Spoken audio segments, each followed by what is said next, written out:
Halo, selamat siang. Perkenalkan nama saya Gustiayu Komarlidat Maula Dewi, NIM 18130810007 dari jurusan Kimia Universitas Pendidikan Ganesha. Di sini saya akan membahas sedikit mengenai tes awal praktikum biokimia, yaitu kinetika reaksi enzim. Yang pertama, nomor satu, sebutkan tujuan praktikum kinetika reaksi enzim ini. Nah, adapun tujuannya yaitu untuk menentukan harga Km dan Vmax suatu enzim. Berikutnya, jelaskan cara pengukuran kadar enzim dalam suatu bahan. Nah, adapun pengukuran kadar enzim dapat dilakukan dengan dua cara, yaitu yang pertama dapat dibandingkan dengan enzim murni, yang mana dilakukan dengan cara membandingkan enzim yang ingin diukur kadarnya dengan enzim murni yang sudah diketahui kadarnya. Kadar enzim dinyatakan dengan satuan μg. Sebagai contoh, misalnya enzim murni dengan kadar 2 μg dapat mengkatalisis substrat dengan jumlah tertentu selama 10 detik. Jika memakai enzim yang ingin diukur kadarnya membutuhkan waktu 20 detik, maka kadar enzim yang bersangkutan ialah 1 μg. Pengukuran dengan cara ini jelas membutuhkan tersedianya enzim murni.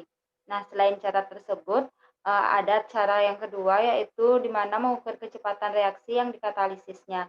Pada kinetika reaksi enzim, akan ditentukan Vmax dan Km dengan menggunakan grafik hubungan antara laju reaksi enzimatis dengan konsentrasi substrat, di mana konsentrasi substrat ini akan diperoleh dari pengukuran persentase T melalui spektrofotometer 20 plus, di mana dari persentase T akan diperoleh absorbansi dan dari absorbansi tersebut dapat dicari konsentrasinya. Nah, dari hubungan antara konsentrasi ini, substrat dan laju reaksi akan dapat ditentukan nilai Vmax dan Km. Next ke nomor 3, yaitu jelaskan apa yang dimaksud dengan Vmax suatu enzim. Nah, adapun Vmax merupakan suatu kondisi yang di mana V tidak dapat bertambah lagi dengan bertambahnya konsentrasi substrat. Dilanjutkan pada penjelasan nomor 4, jelaskan apa yang dimaksudkan dengan Km. Nah, Km merupakan ukuran stabilitas enzim substrat atau ES, yaitu kecepatan penguraian kompleks ES sama dengan kecepatan pembentukan kompleks ES. Nah, seringkali Km didefinisikan sebagai tetapan disosiasi reaksi yang dikatalisis oleh enzim. Next, nomor 5, apakah manfaat kita mempelajari kinetika reaksi enzim? Nah, adapun manfaatnya yaitu untuk membantu menjelaskan cara kerja enzim dan bermanfaat dalam membantu memprediksi bagaimana enzim berperilaku dalam organisme hidup. Konstanta kinetik yang ditentukan yaitu seperti Km dan Vmax. Sangat penting dipelajari sebagai upaya untuk memahami bagaimana enzim bekerja sama untuk mengontrol metabolisme. Next, nomor 6, bagaimana cara menentukan dengan mudah harga Km dan Vmax suatu enzim? Nah, pada kinetika reaksi enzim, akan ditentukan Vmax dan Km dengan menggunakan grafik hubungan antara laju reaksi dengan konsentrasi substrat, di mana konsentrasi substrat ini akan diperoleh dari pengukuran persentase T melalui spektrometer 20 plus, di mana dari persentase T ini akan diperoleh absorbansi dan dari absorbansi tersebut dapat dicari konsentrasinya. Dari hubungan antara konsentrasi substrat dan laju reaksi akan dapat ditentukan nilai Vmax dan Km. Next ke nomor 7, yaitu di mana tuliskan secara umum serangkaian tahap mekanisme enzimatik. Nah, enzim dapat bekerja dengan beberapa cara, yaitu menurunkan energi aktivasi dengan menciptakan suatu lingkungan yang mana keadaan transisi terstabilisasi. Yang kedua, menurunkan energi keadaan transisi tanpa mengubah bentuk substrat dengan menciptakan lingkungan yang memiliki distribusi muatan yang berlawanan dengan keadaan transisi. Kemudian, menyediakan lintasan reaksi alternatif, contohnya bereaksi dengan substrat, sementara waktu untuk membentuk kompleks enzim substrat. Yang terakhir, menurunkan perubahan entropi reaksi dengan menggiring substrat bersama pada orientasi untuk bereaksi. Menariknya efek entropi ini melibatkan destabilisasi keadaan dasar dan kontribusinya terhadap katalisis relatif kecil. Next, pada pembahasan nomor 8. Nah, gambarkan variasi energi sebagai fungsi koordinat reaksi menunjukkan stabilisasi keadaan transisi oleh suatu enzim. Pada kurva, reaksi katalisis jauh lebih rendah dibandingkan dengan reaksi tanpa katalis, dengan reaktan dan juga produk yang sama. Puncak kurva merah menunjukkan energi aktivasi reaksi tanpa katalis dan kurva biru menunjukkan kurva aktivasi reaksi dengan menggunakan katalis. Sehingga penggunaan katalisis dapat menghemat energi yang akan digunakan untuk melakukan suatu reaksi. Next, pembahasan nomor 9. Enzim bergabung dengan substrat membentuk kompleks enzim substrat atau ES. Kompleks ES dapat berdisosiasi lagi untuk membentuk enzim ataupun substrat atau dapat bereaksi dalam membentuk enzim dan produk B.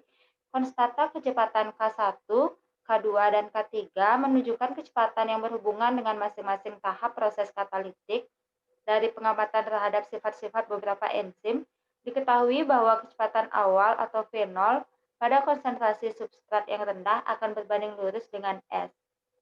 Namun, pada kondisi di mana kecepatan substrat yang tinggi, maka akan memiliki nilai yang maksimum di mana kecepatan tidak lagi bergantung pada konsentrasi substrat.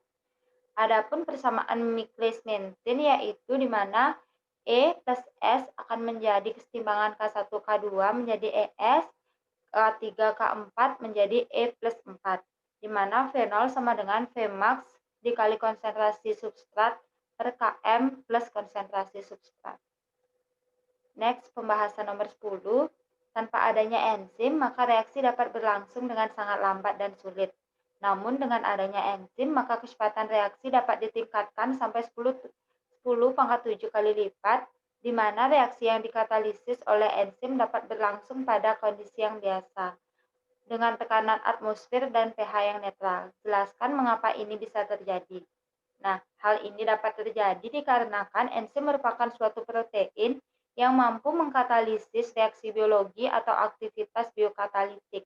Enzim dapat meningkatkan laju reaksi karena dengan adanya enzim maka reaksi akan terjadi memiliki energi aktivasi lebih rendah daripada reaksi biasanya.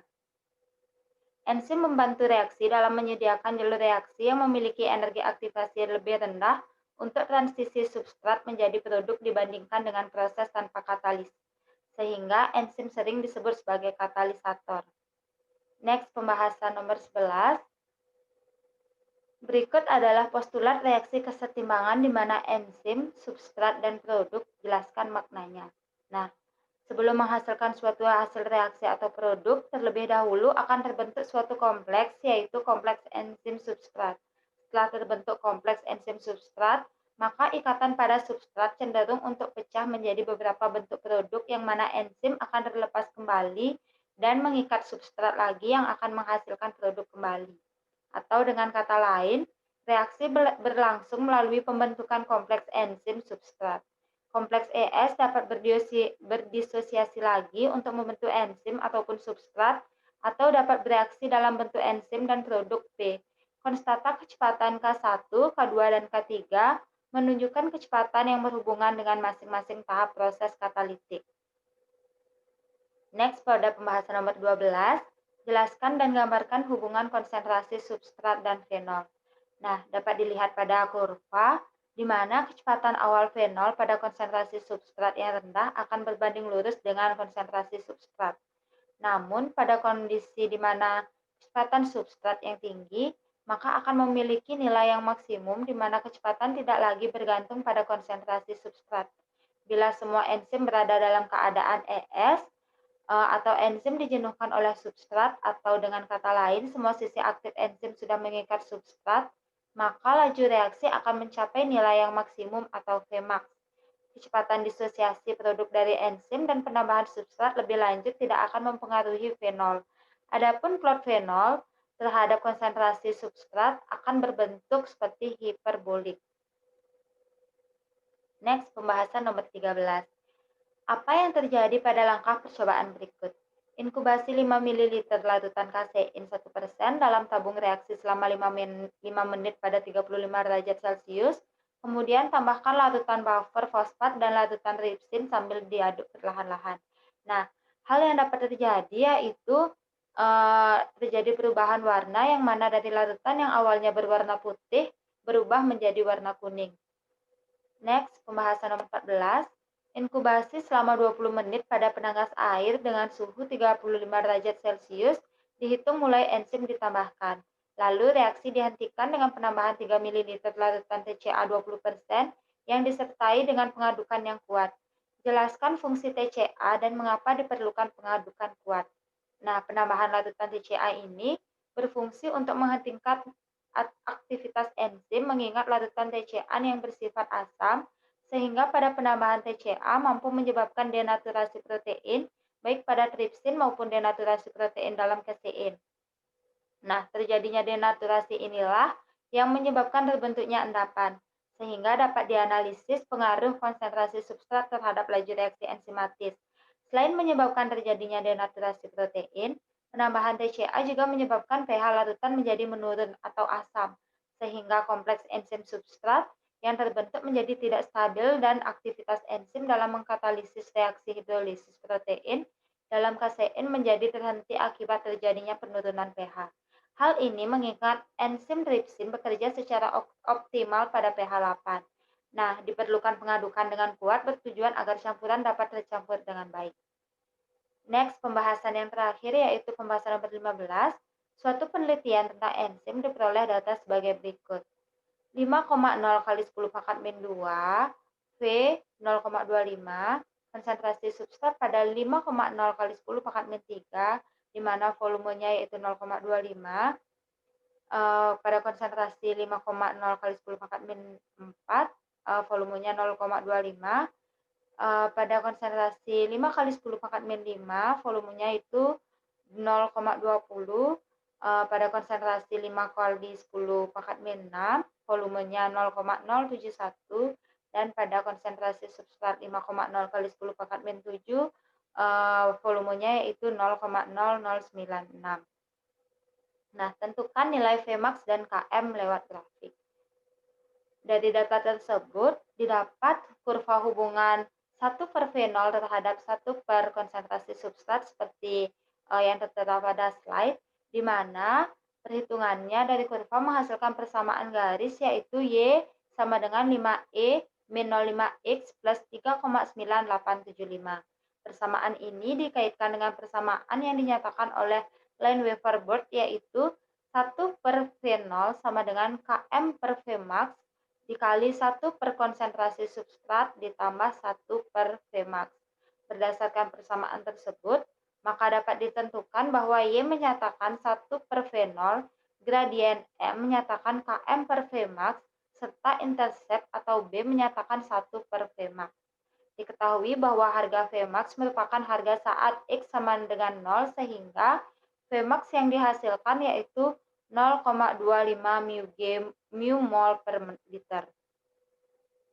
Nah, sedangkan titik potong pada 1 per konsentrasi substrat adalah min 1 per km yaitu harga saat Y sama dengan 0 sehingga diperoleh nilai km yaitu sebesar 3,9875 per 5E min 0,5. Dengan demikian, min 1 per km nilainya ialah min 79.750.